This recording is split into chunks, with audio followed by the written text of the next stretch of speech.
You are watching Daring Duck and welcome to the video. इंतहाई बेहिस कौम और बेहिस लोग और बेहिस कम्युनिटीज। पाकिस्तान का एक ऐसा नाम असद अब्बास, जो कि पूरी पाकिस्तान में नहीं बल्कि पूरी दुनिया में गुलकारी के नाम से जाना जाता था और पहचाना जाता था।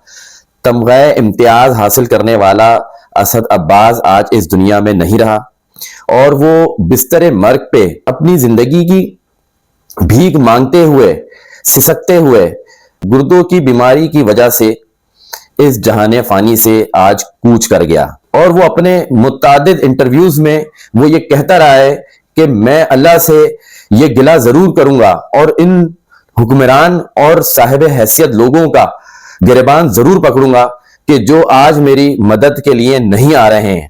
वो बंदा गिड़गिड़ा के इस कौम से भीख मांगता रहा, अपने इलाज की भीख मांगता रहा, अपनी जिंदगी की भीख मांगता रहा, लेकिन इस कम्युनिटी, इस पाकिस्तानी कम्युनिटी और फिल्म इंडस्ट्री के अंदर लोगों से भी वो भीख मांगता रहा। वजीर आजम पाकिस्तान से वो अपनी जिंदगी की भीख मांगता रहा कि किसी तरीके से उसको अमेरिका या किसी ऐसे मुल्क जहां उसका इलाज हो सकता है उसको भेजा जाए। लेकिन अंधे, काणे, लूले, लंगड़े हुक्मरानों ने तमगा इम्तियाज पाने वाले गुलकार की मदद को ना पहुंच सके और अपनी ही अफरा तफरी और अपनी ही जानों को बचाने के लिए गवर्नमेंट में, हुकूमत में रहते रहे।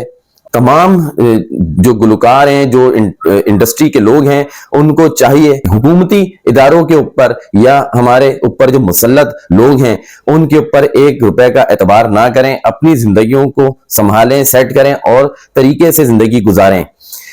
हम ये समझते हैं कि इस मुल्क में जंगल का कानून है और किसी भी तमगा इम्तियाज पाने वाले को ले लें या एक गरीब आदमी को ले लें या एक शहीद को ले लें, उसकी कोई कदर नहीं है।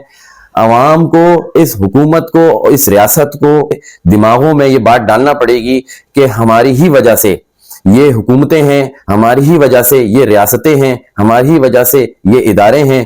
तो खुदारा जो भी हुकूमत होती है उसको अपने लोगों के लिए और इस तरह के मुस्तहिक लोगों के लिए मदद करना लाजिम व मलजूम है। अस्सलाम वालेकुम।